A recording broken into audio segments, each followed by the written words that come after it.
this did bring up an interesting name from the past. Because when I was made aware that Joey was tweeting all this stuff and I looked at it, I said, holy shit.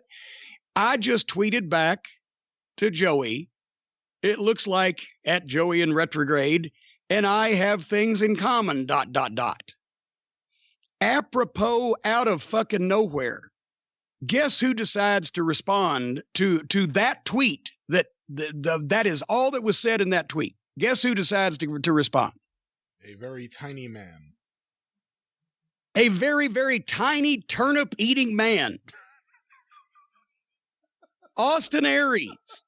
Out of nowhere. Every once in a while, he's like a slow-motion whack-a-mole. Every once in a while, he will pop up and say something to me on Twitter when referring to something that had nothing to do with him or wasn't referring to him or he wasn't included in or whatever, just out of nowhere. Out of nowhere. And then I have to whack him back down because he hadn't learned by now that he's a fucking putz.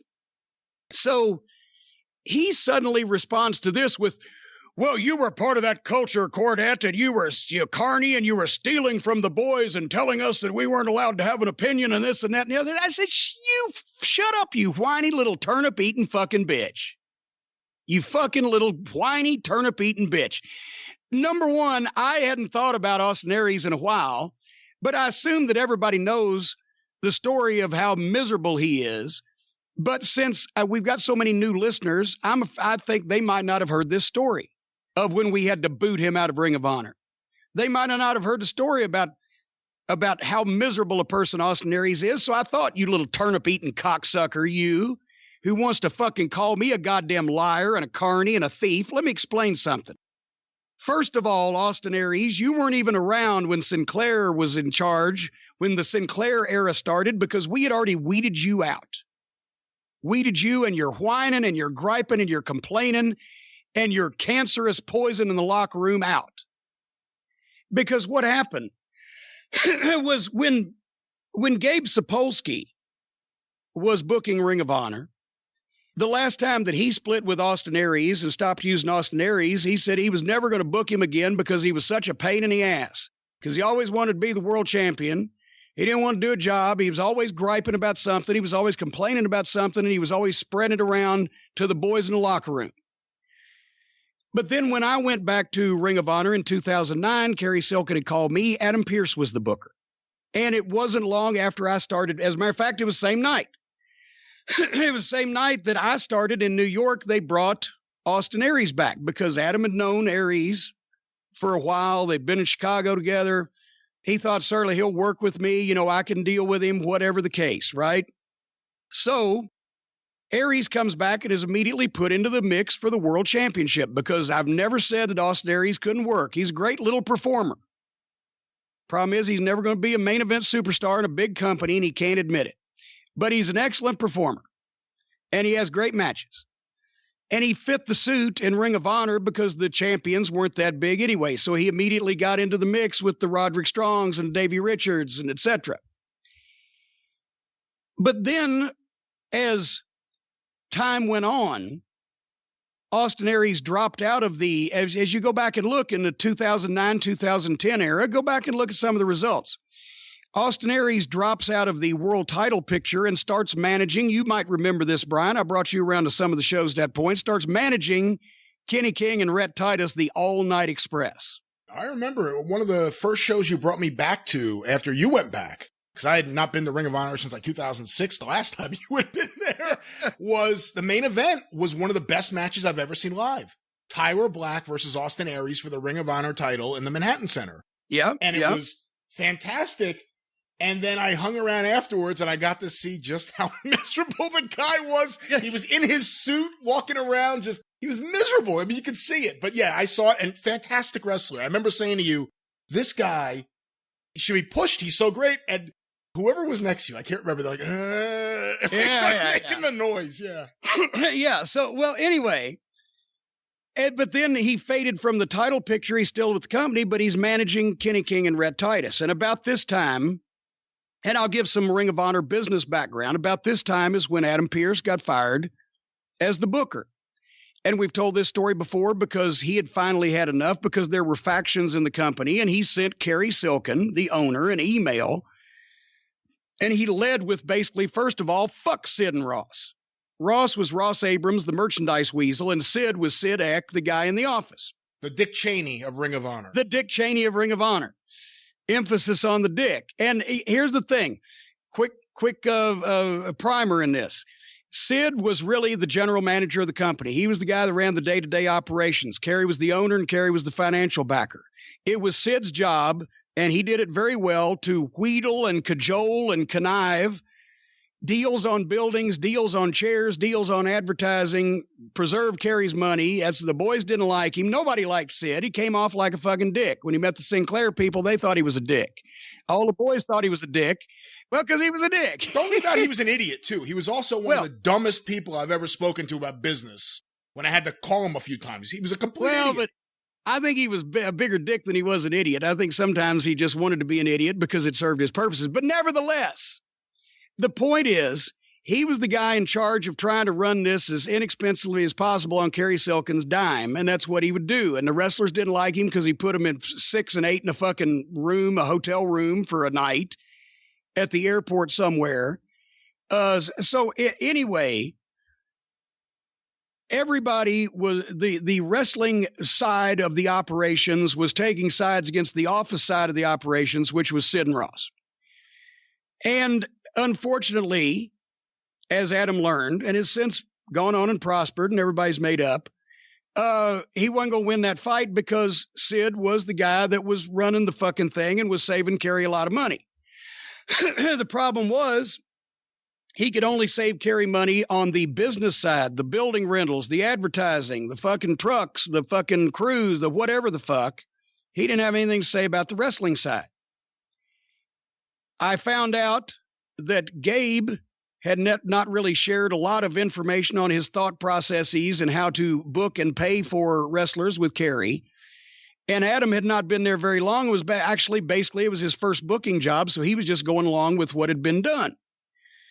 So when Adam was fired and Carrie named Delirious the new booker, Carrie also asked me to get more involved with, from a wrestling side standpoint, how can he save some money? Because, see, here's one thing Austin Aries said, well, you're trying to help him steal from the boys. None of the boys got stole from because all the boys were on a guarantee.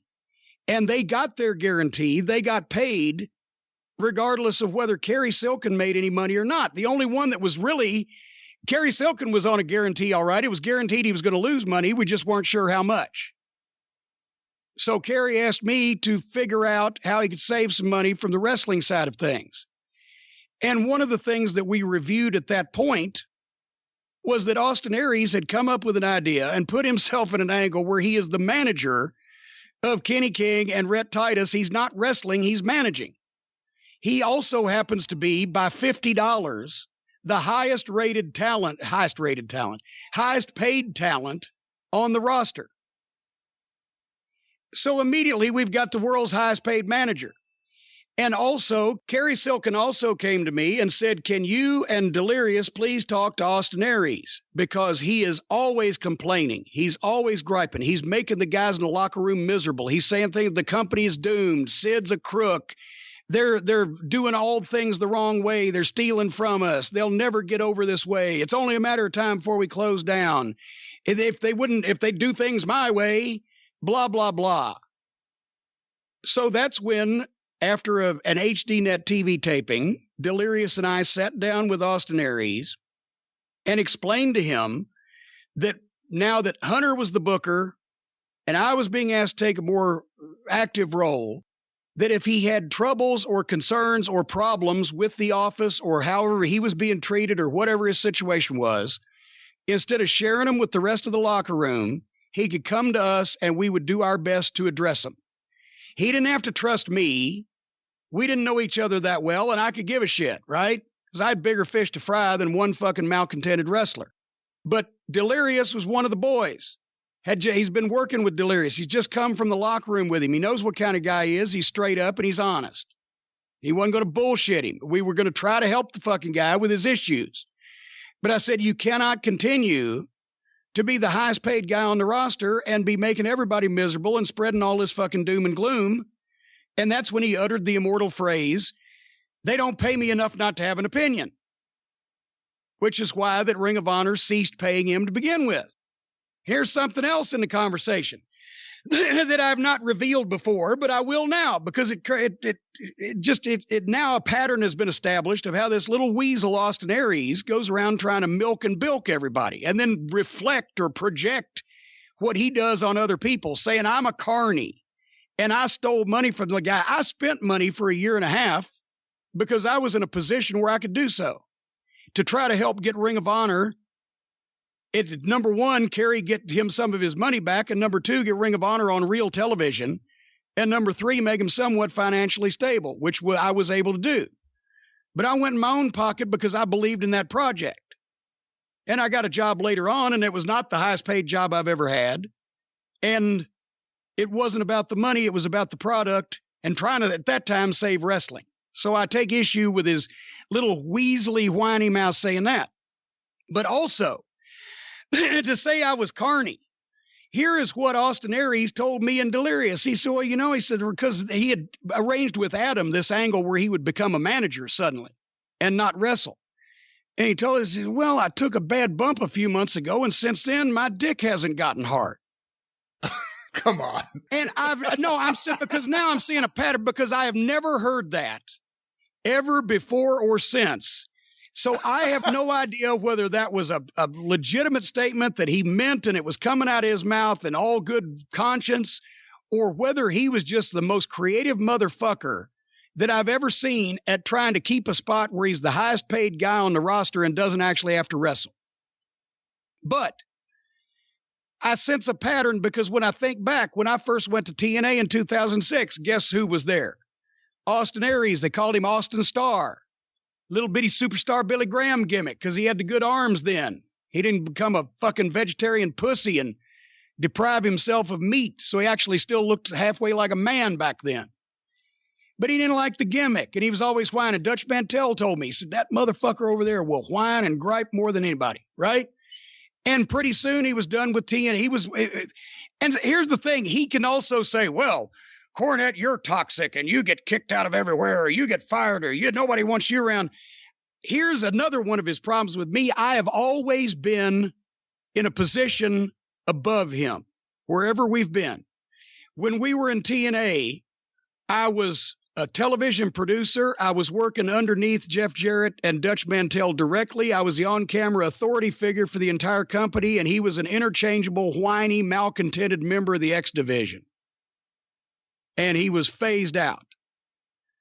When I was in Ring of Honor, I was brought in on behalf and by the owner of the company to expand their revenue or eliminate their fucking expenses as much as possible.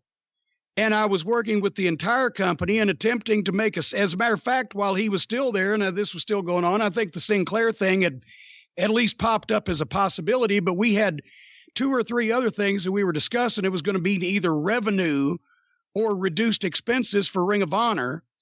And I didn't have time to deal with one fucking grumpy wrestler on the roster that could be replaced, especially when he was ungrateful that he was the highest paid guy and didn't appreciate it, and going around knocking the guy that was making him the highest paid guy, Kerry Silkin, because that's what he was doing when he was knocking the fucking company. And I wasn't in WWE with him.